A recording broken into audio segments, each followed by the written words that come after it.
Here, I have your termination notice. What? For me? I was met with a sudden notice of termination as I arrived at work as usual. If I lose my job, I won't be able to survive. When I returned to my shabby apartment in utter despair, a beautiful woman greeted me with, "Welcome home, you're late today." She used to be homeless. Even in this rundown apartment, we finally had a roof over our heads. If this continues, I might end up back on the streets with her. This is the story of a man on the edge, trying to protect the woman he loves. My name is Brian. I'm 25 years old and have been with my current company for 4 years. My family wasn't wealthy, and I had a younger brother and sister. My parents never said it, but with our financial situation, it was difficult to send 3 kids to college. To make matters worse, the university I wanted to attend was private. As the eldest son, the only way for me to attend my desired university was to get a scholarship. I had been planning my future early and convinced my parents, who said they'd manage somehow, that I would handle things myself. I graduated from university and got a job right away. However, despite landing a job in my desired field, the pay was low, and I was constantly paying off student loans, living a poorer life than I did as a student. I lived in a 50-year-old dilapidated apartment, constantly turned down invitations to drink with colleagues, and led a joyless life. Recently, Mr. Thompson, the company president who was kind to newcomers, passed away. Even though the pay was low, the company held together thanks to Mr. Thompson's personality. But since his son became the new president, our wages were cut under the guise of cost-cutting, and working conditions worsened. That day, as soon as it was time to leave, everyone quickly started packing up. There was likely a drinking party afterwards. I had always declined, so they had stopped inviting me. "Brian, you can work overtime if you want." I bet you weren't invited to today's drinking party either. The work I was doing couldn't progress without my boss's approval. If my boss went to the party, there was no point in staying, so I started packing up when the new president, Mr. Thompson Jr., sneered at me. This alone was unbecoming of a president, but he often targeted me, perhaps because we were the same age.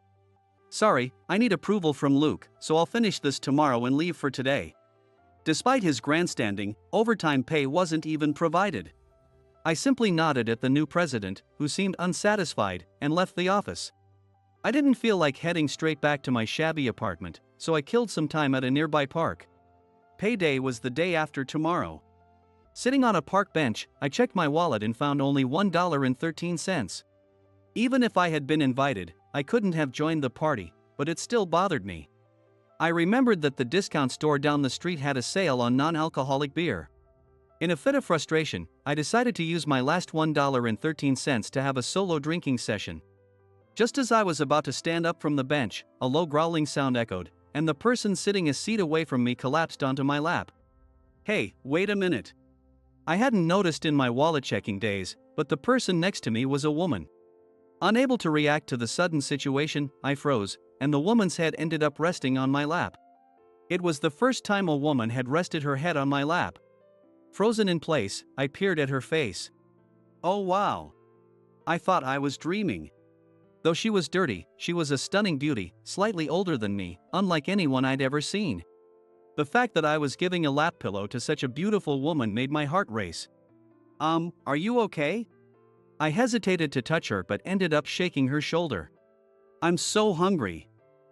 I can't go on," she answered in a small voice. She seemed to be all right. "Just wait here for a moment." I gently laid her head off my lap, placed my down jacket as a pillow, and hurried to the convenience store in front of me. With my last $1.13, I bought a piece of bread. I then rushed back to the park. She was still collapsed on the bench. She might be ignored because she's homeless, but she was way too defenseless. Even though we just met, I couldn't help but worry about her. "Here, take this." I held the bread close to her face so she could see it. "Food?" She immediately sat up. Her pure reaction was so endearing that I couldn't help but laugh. "Ha ha. I'm glad you're feeling better." After a moment of freezing at my laughter, she seemed to understand the situation, and her face turned bright red. "I'm sorry for everything." Before she could finish, her stomach growled again. "Oh no." She stood up abruptly, looking like she was about to run away. "Why don't you eat this and calm down first?" At my suggestion, she quietly sat back down on the bench. She took the bread, saying, "Thank you. I'll gladly accept," and started eating it with relish. Seeing a beautiful woman happily eating bread made my bad day at work seem unimportant. It was incredibly soothing. Spending my last money on this was a much more meaningful use than buying non-alcoholic beer for a solo drinking session. Helping someone in need felt like a win-win. After finishing the bread, she smiled and said, "Thank you for the meal." Despite looking older, her smile made her appear a bit younger. No, I wish I could have offered something better, but I'm broke too." "Really? And yet you gave me your precious bread." She looked surprised and started to panic. "Don't worry about it. Payday is the day after tomorrow, so I just need to get through tomorrow. I'm a company employee. But I live paycheck to paycheck. Please don't say that. It's impressive that you have a job and are working hard. I'm sorry for being presumptuous. And I haven't even introduced myself. I'm Mia." With that, Mia gave me a different kind of smile, one that seemed more mature. "Oh, I'm Brian. And you didn't bother me at all. Before meeting you, I was about to spend my last money on non-alcoholic beer to drown my sorrows." When I joked, Mia laughed naturally too. We continued to sit on the bench, chatting about various things and really hitting it off. Though it was just small talk, it was the most fun and fulfilling time I had in a long time. The sun has set without us realizing it. I don't have a watch, so I lost track of time. I'm sorry for talking so much. Especially since you have work tomorrow." She tried to end our pleasant time together. Feeling a sudden pang of loneliness, I couldn't help but invite her. "If you don't mind, would you like to come to my place? It's a shabby apartment, but it's better than here because it has a roof." Even I thought it was a bold proposal. Inviting a woman to my place. But I didn't want to part ways with her, so I was desperate. That would be an imposition, wouldn't it? She seemed only worried about being a burden and not about the possibility of my having ulterior motives or the discomfort of going to a man's place. Maybe she lacked such wariness because she was homeless? I was still worried about her. "I want to talk to you more, Mia. It's been a long time since I've had such a great time. Besides, as I said before, my place is a shabby apartment. Sometimes the roof leaks, but it's still better than being out in the rain." "Yes, you're right. Then, if you don't mind, I'll take you up on your offer." Mia answered hesitantly, so before she could change her mind, I took her back with me. From that day on, Mia and I started living together. Although it wasn't cohabitation in the romantic sense, living under the same roof with a woman made me nervous. Changing clothes, taking a bath, having someone else around made me a bit conscious of my actions. However, Mia naturally adjusted to my lifestyle to avoid disrupting it. Moreover, she took care of all the housework, saying, "I can't just freeload." When I came home, a clean apartment and a delicious meal awaited me. More than anything, I was happy to have someone greet me with "Welcome home." The laundry I used to do after work was done when I returned, and my dress shirts were always neatly ironed. Seeing this made my female colleagues suspect that I had a girlfriend or was living with someone. I denied their words, but deep down, I felt a sense of joy.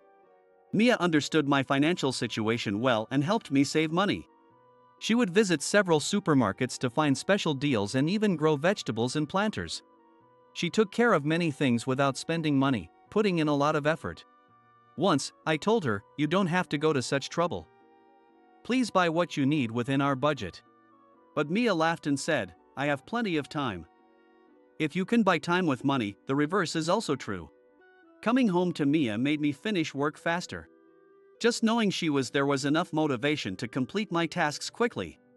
Not having to do housework and Mia's excellent management of our finances meant I no longer constantly worried about money, allowing me to focus more on my job.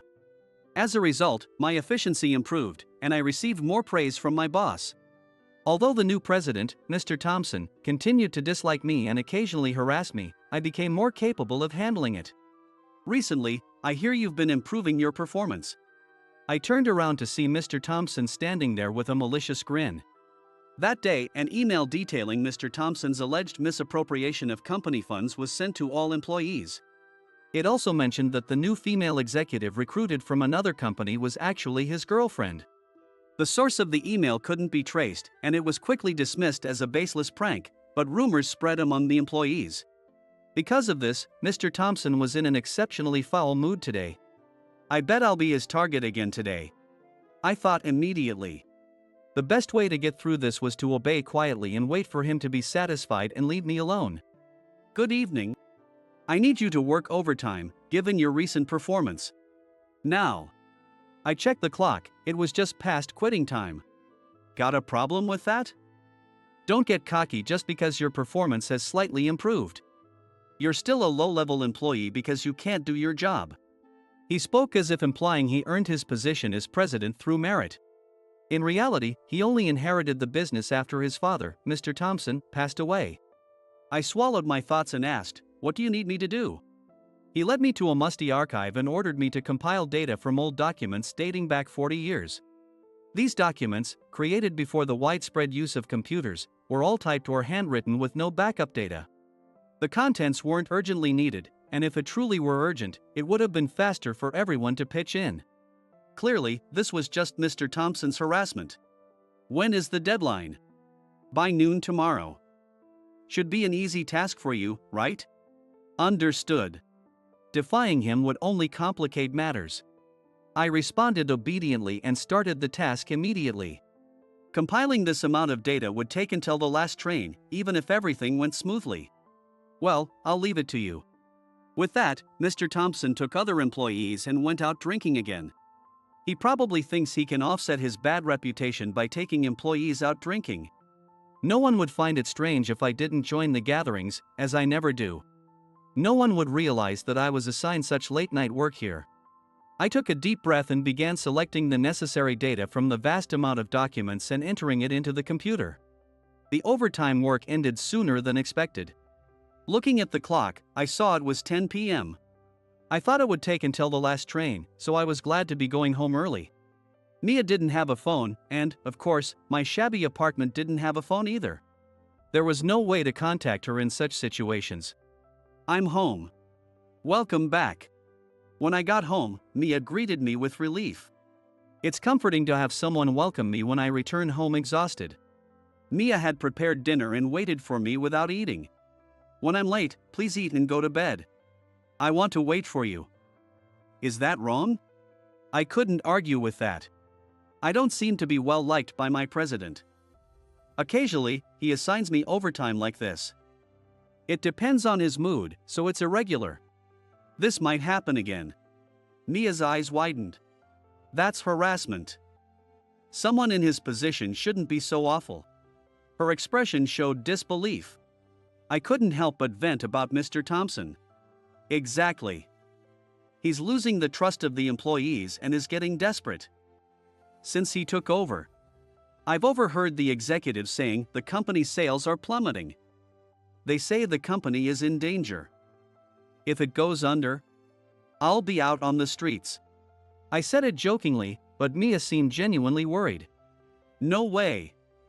You're working so hard, Brian. It felt good to be recognized for my efforts by someone, especially her. I just want to keep things as they are. How long will this life last? I have no money, but I'm happy living with a wonderful woman. I want this life to continue for as long as possible. I don't want to let go of my current environment. But someday, she will leave. Brian? She called out to me, worried about my silence. This life feels like an old tale. What are you talking about all of a sudden? Though puzzled, Mia listened without denying. Like when someone helps, and the grateful person stays to help out in return. Like the grateful crane? Unfortunately, I'm human, so I can't weave fabrics. In those stories, the woman always leaves at the end. Why are you saying this now? This life with her will eventually come to an end. But if that were the case, I would be playing the role of your wife, Brian. Ha! I'm joking. I'm a whole decade older than you. Now, let's have dinner before it gets cold. Mia deflected my question and set the table with our meal. The next morning, I was called to the executive room as soon as I arrived at work. In the presence of Executive Vice President, Thomas, Senior Managing Director, David, and Head of Human Resources, James. I was handed an envelope with the words, "We want to give you this." Feeling intimidated by the serious atmosphere, I took the envelope back to my desk. Inside the envelope was a document labeled Notice of Termination. What is this? To my shock, it was a termination notice. If I lose my job now, I won't be able to survive. I won't be able to live with Mia anymore either. This must be Mr. Thompson's doing. It's unreasonable, but I can't just accept being fired without cause. I headed straight to the president's office. What's the reason? At my sudden question, Mr. Thompson feigned ignorance, saying, "What are you talking about?" The reason for my termination. Termination? Yes, why am I being fired? Mr. Thompson looked genuinely confused. Could he really not know? If that's the case, who did this? I didn't issue this. Maybe one of the executives decided you were an unnecessary employee. No way. You have the paperwork, right? Unfortunately, you're fired. Mr. Thompson said this with a smirk, and I barely restrained myself from grabbing him. What does this man think about people's lives? I stormed out of the office. A colleague tried to stop me, but I ignored them. I found myself heading to the park where I had met Mia. Sitting on the bench where it all began, I let out a sigh. What am I going to do now that I've lost my job? In these tough times, finding a new job quickly is unlikely, and even if I do, I wouldn't get paid for at least 2 months. How will I survive in the meantime? I wouldn't be able to keep up with my student loan payments. Mia, who finally has a roof over her head, would be homeless again. Lost in thought, my phone rang several times. The calls were from the company. I turned off my phone. Desperate to take action, I went to the employment office, grasping at straws. I spent hours there, diligently looking at job listings until closing time. What am I going to tell Mia? That thought consumed me as I returned to my shabby apartment. I'm home. Welcome back, you're late. As usual, Mia greeted me. Is something wrong? She immediately sensed something was off and asked me with concern in her voice. I was fired today. What? I received a termination notice. Mia seemed to ponder this and then muttered, "That's strange." What could be strange about it? Her muttering stuck with me. Let's sit down and have dinner. I followed her lead and sat down. Even during dinner, I couldn't help but sigh, unable to enjoy our usual conversation. My last name is Thompson. At first, I didn't understand what she meant by that sudden statement. What was significant about the name Thompson? It's not a common name, but it's not particularly rare either. The company president's name is also Robert Thompson. When I looked at Mia, thinking, no way, she gave a small nod. Robert Thompson is my younger brother. What? You two don't look alike at all. That's what surprises you? Mia's remark made us both laugh. Why would Mr. Thompson's sister be homeless? Though the current president is the way he is, their father, the former president, was a kind and well-loved man. Sorry for keeping this a secret. I wanted to wait until things were more settled before telling you. With that, Mia began to explain her story. Father told us that if anything happened to him, the company should be jointly owned by my brother and me. But even before he passed away, my brother had taken all the necessary documents and was preparing to take over. As soon as our father died, he changed the company's ownership to himself. By the time I and the other executives realized, it was too late. I was thrown out without even being able to take my cards or phone. What a terrible story. Not only did he take over the company, but he also kicked his own sister out with nothing. That must have been tough. When I said that, she smiled gently. Even in such a time, you are kind enough to worry about me. You're really a nice person, Brian. Right, I just lost my job too. I wasn't in a position to worry about someone else. Sorry. I brought you here thinking having a roof over our heads was enough, but now this. I'll find another job as soon as possible, and then. I trailed off. I had no right to promise a future with her. I was just a temporary housemate. Your next job is already decided, Brian.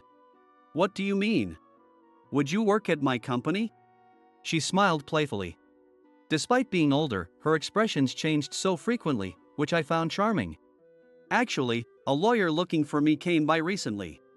Before he passed away, the former president had created a new will without telling anyone.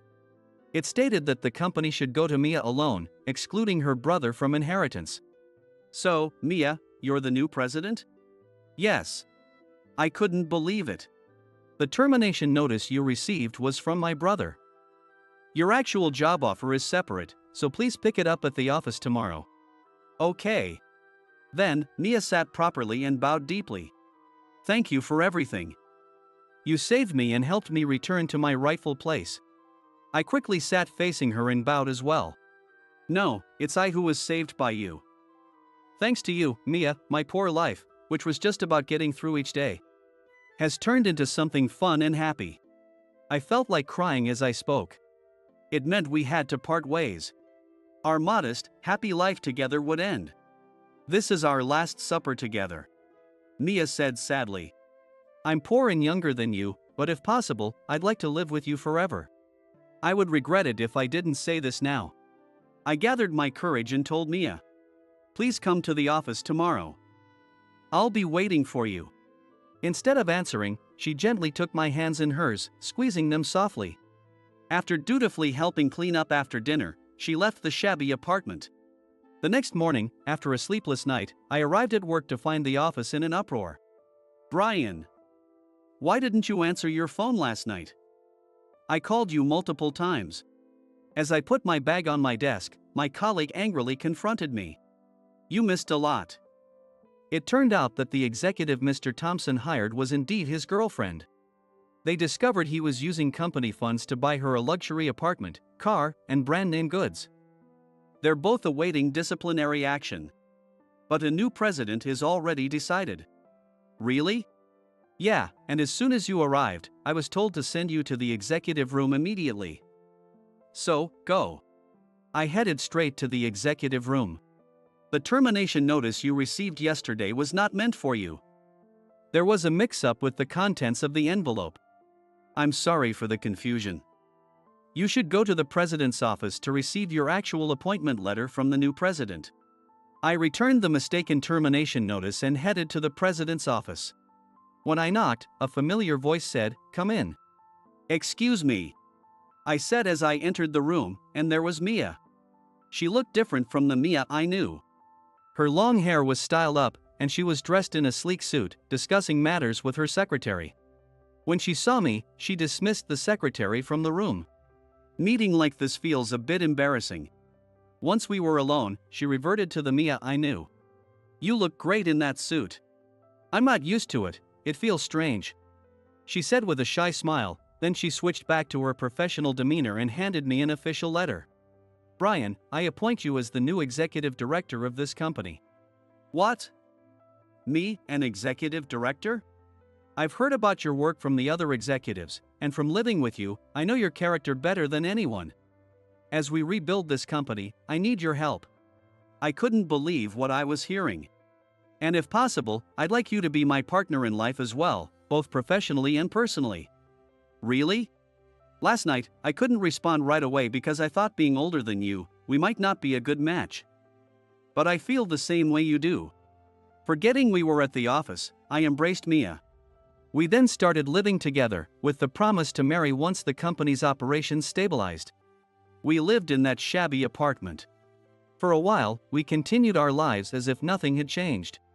The only difference was that our living arrangement had turned into a romantic cohabitation.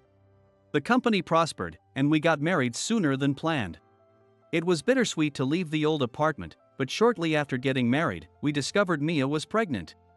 And we moved into a spacious condo suitable for our growing family. As a side note, after the scandal, her brother and his girlfriend were arrested for their crimes and spent some years in prison. Rumor has it they are now living as homeless people. It felt like a dramatic turn of events, like a story where lives had swapped. 25 years have passed since then, and our son is now the same age I was back then. He joined the company as my successor and works under me. Time has flown by. That day, my son brought his girlfriend home for the first time. They've grown up so fast. After our son and his girlfriend left, I invited Mia for a walk. How about starting our second life here? That sounds wonderful. The place where our old apartment once stood is now an empty lot. We decided to build a house here. This is the place filled with our memories. The days we spent in that shabby apartment are still vivid in our minds.